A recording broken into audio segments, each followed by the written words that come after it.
दोस्तों नमस्कार. Today's video is about vocabulary building, as you can see on the screen. And under vocabulary building we are going to learn some of the most frequently used or frequently asked one word substitutions.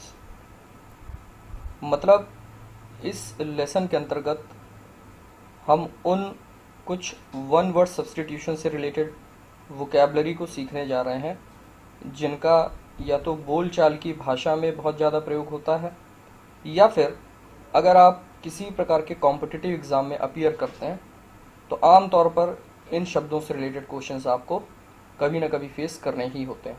तो दोनों ही दृष्टिकोण से in terms of day to day communication और rather से effective communication और whether you say in terms of appearing in the competitive examination, this particular lesson is going to be very useful. Not only that, I would urge you to be extra attentive while watching this video or lesson, because at the end of this lesson you will also be able to assess your understanding. कहने का तात्पर्य ये है कि कितना आपको ये चीज़ें समझ में आई.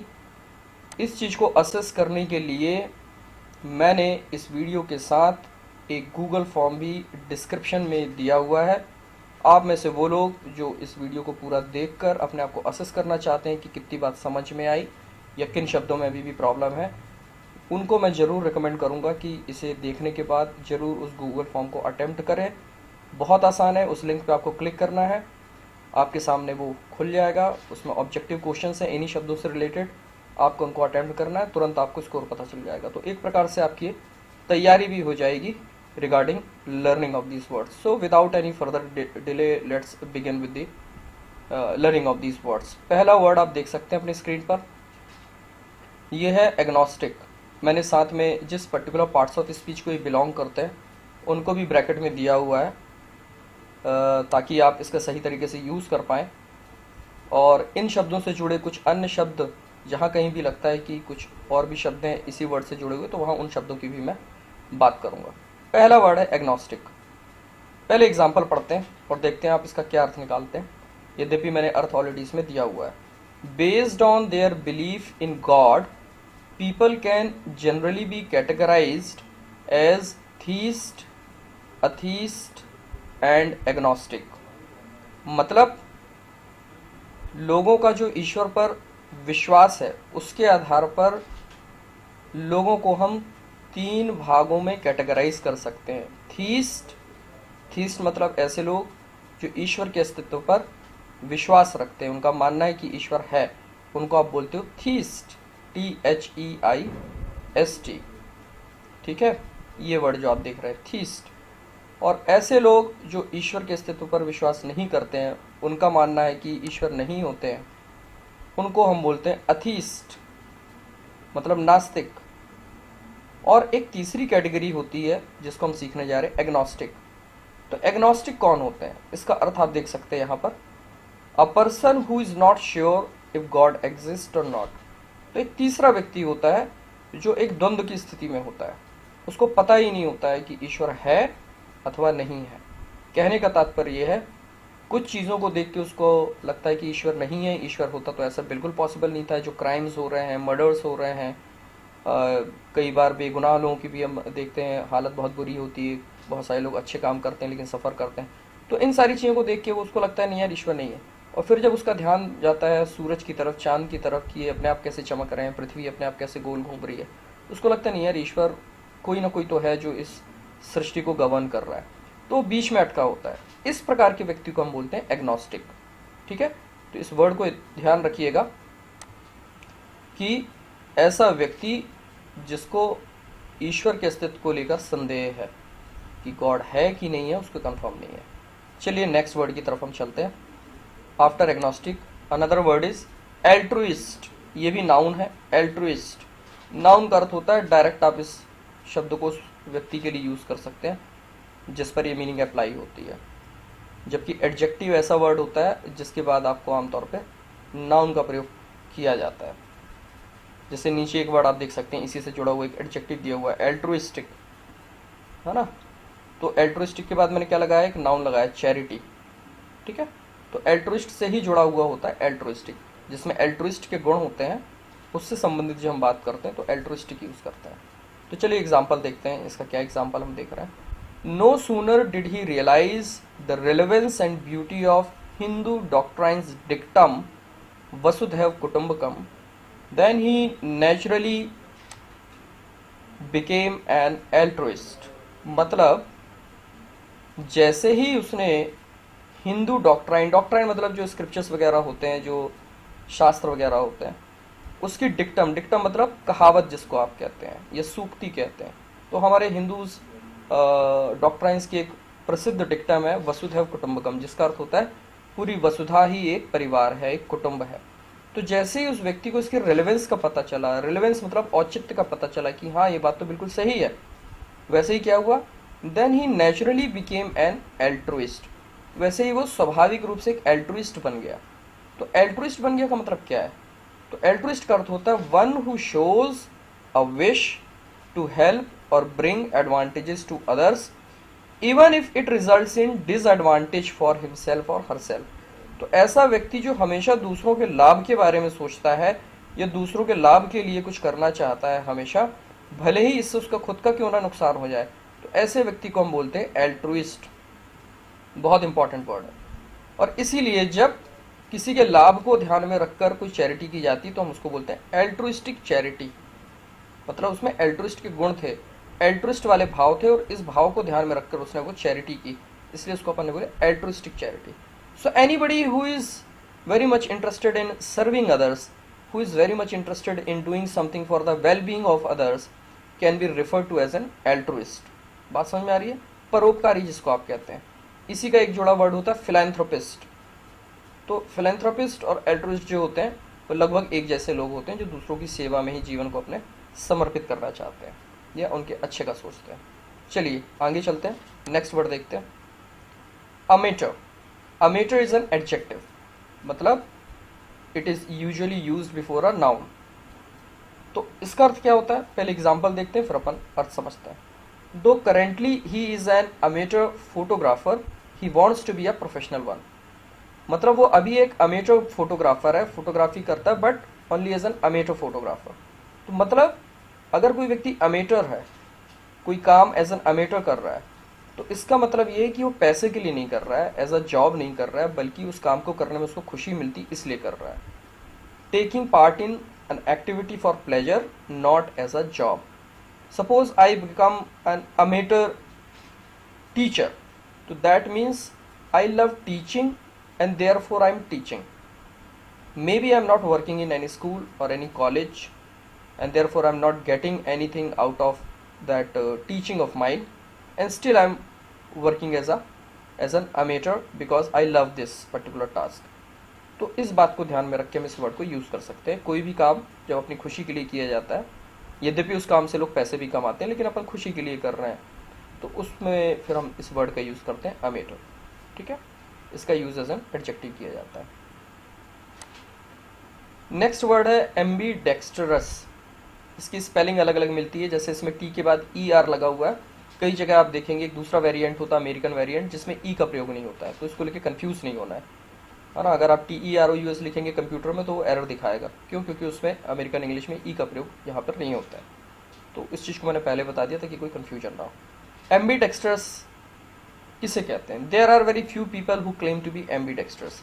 मतलब ऐसे बहुत कम लोग हैं जो इस बात का दावा कर सकते हैं कि वो एम्बीडेक्स्ट्रस हैं, अर्थात able to use both the hands equally well. मतलब ऐसे लोग जो अपने दोनों हाथों का इस्तेमाल समान दक्षता के साथ कर सकते हैं, पूरी एफिशिएंसी के साथ दोनों हाथों का इस्तेमाल कर सकते हैं। These type of people are known as ambidextrous. ठीक है, सो if you are fortunate enough you must have come across somebody who is an ambidextrous। अगर ऐसा कोई है तो मुझे बताइए कमेंट सेक्शन में। आगे चलते हैं। anarchist, it is a noun, one who does not have basic sense and value for human rights becomes an anarchist as soon as he or she gets to the throne। throne का मतलब यहाँ पर है power. throne का literal meaning होता है सिंहासन जिसमें राजा बैठता है, बट यहाँ पे उसका अर्थ होता है पावर से, क्योंकि राजा जिसमें सिंहासन में बैठता है उसमें बैठने की वजह से उसके पास बहुत पावर होता है। तो यहाँ हम कह रहे हैं ऐसा व्यक्ति जिसके पास ह्यूमन राइट्स, मानव अधिकार के संबंध में बेसिक सेंस नहीं है और उसके प्रति कोई उसके मन में सम्मान नहीं है, ऐसे व्यक्ति को जब भी पावर मिलता है वो क्या बन जाता है? एनार्किस्ट बन जाता है। क्या मतलब है इसका? One who believes in anarchism. तो जिसको एनार्किज्म पे यकीन है, जो एनार्किज्म पर भरोसा करता है, वो एनार्किस्ट है। तो ये एनार्किज्म क्या होता है? The political belief that there should not be any formal और official organisation to society but that people should work freely together. ऐसे लोग जो ये मानते हैं कि किसी प्रकार का औपचारिक ऑर्गेनाइजेशन या ऑफिशियल ऑर्गेनाइजेशन सोसाइटी में नहीं होना चाहिए, बल्कि लोगों को पूरी तरीके से छूट होना चाहिए, वो जैसा चाहे वैसा करें।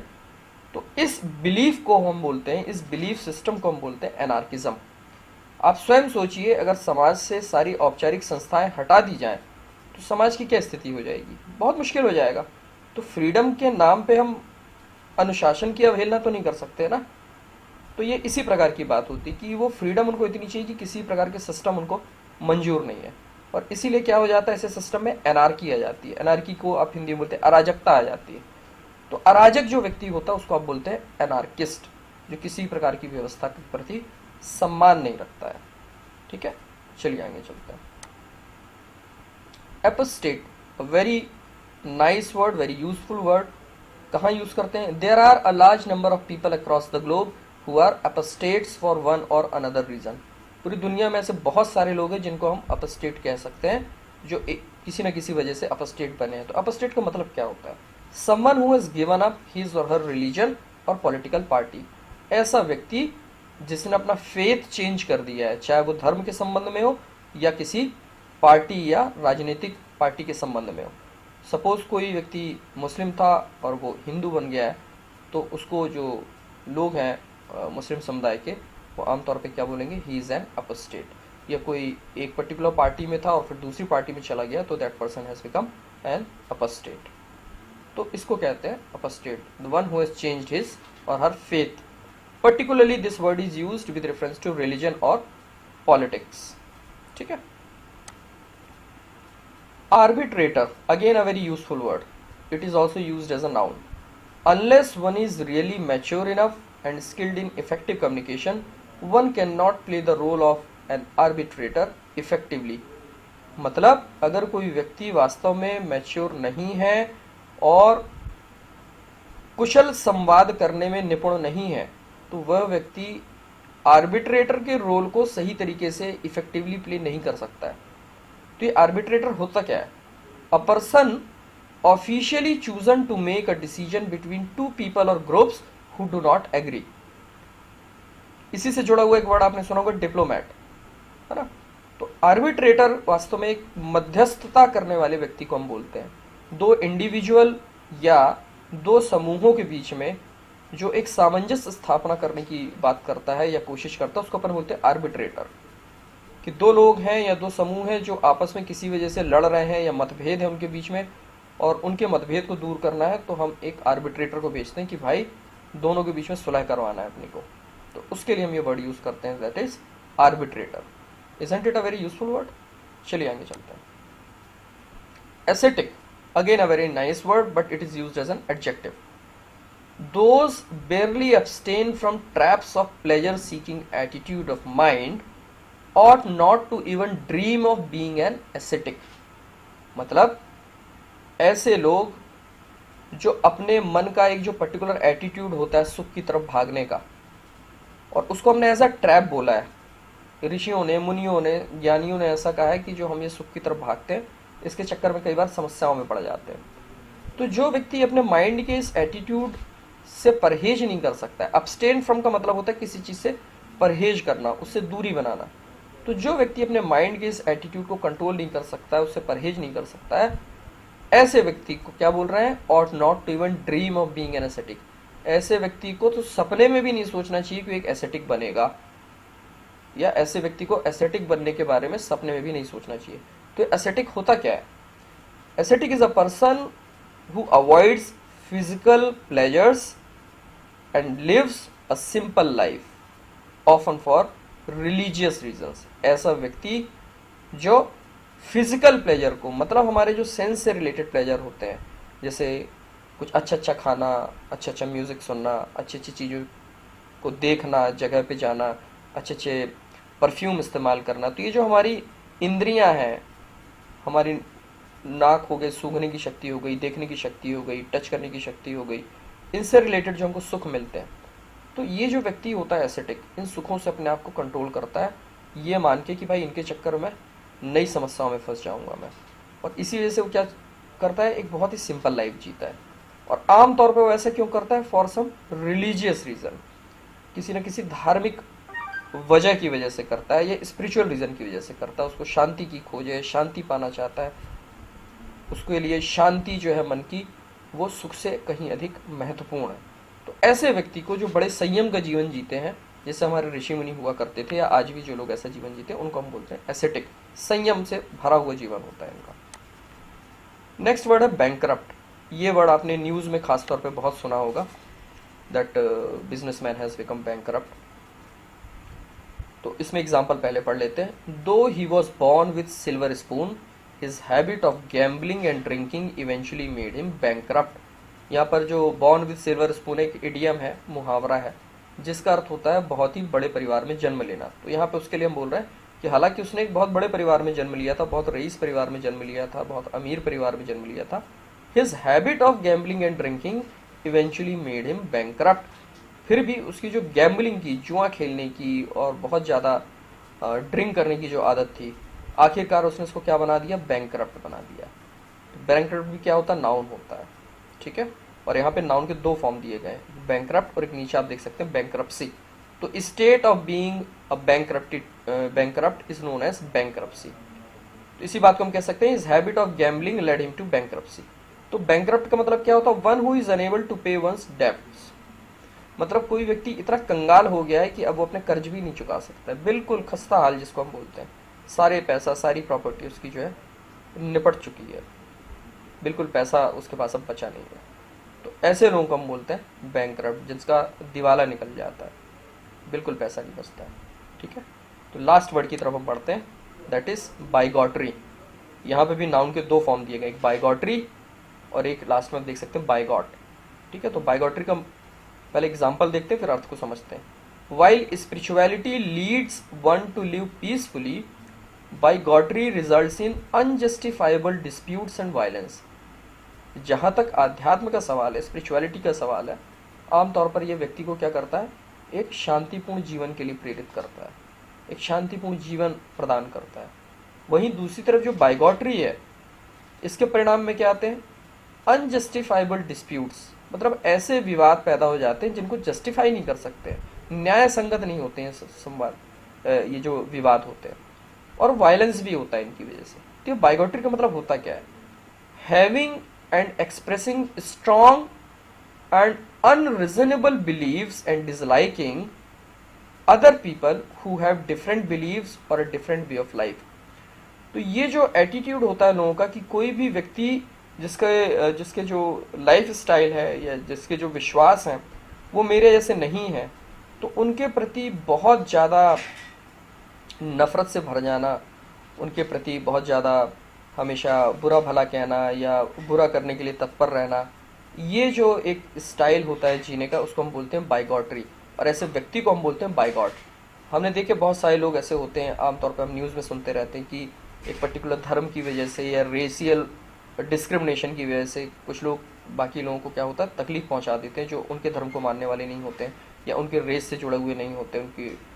तो ऐसे व्यक्ति को हम बोलते हैं रिलीजियस बाइगॉट या रेशियल बाइगॉट, है ना। और इस सिस्टम को हम बोलते हैं बाइगॉटरी। तो बाइगॉट से जुड़ा भी एक सेंटेंस दिया है, he is a religious bigot, stay away from him. मतलब वो व्यक्ति जो है धर्मांध है, वो धर्म के प्रति इतना कट्टर है कि भैया वो आपको नुकसान पहुंचा सकता है क्योंकि आप उसके धर्म के नहीं होते। स्टे अवे फ्रॉम हिम, आपको कोई सजेस्ट कर भी उससे दूर रहो, वो ज़्यादा अच्छी बात है। तो आज हमने ये 10 बहुत ही महत्वपूर्ण वन वर्ड सब्स्टिट्यूशन के अंदर वर्ड सीखे। आई होप आपको चीज़ें समझ में आई होंगी, आपके काम की हुई होंगी। और अगर ऐसा है तो वीडियो को लाइक भी करें और चैनल को सब्सक्राइब भी करें। प्लस जैसा मैंने आपको शुरू में कहा था, डिस्क्रिप्शन में आपको एक गूगल फॉर्म दिया जा रहा है, उसे अटेम्प्ट करना ना भूलें। उससे आप रिवाइज भी कर सकते हैं जो आपने सीखा है और अपने आप को असेस भी कर सकते हैं। तो बहुत जल्दी फिर मिलते हैं एक नई वीडियो के साथ, नए लेसन के साथ। तब तक के लिए अपना ध्यान रखें। Take care, bye bye.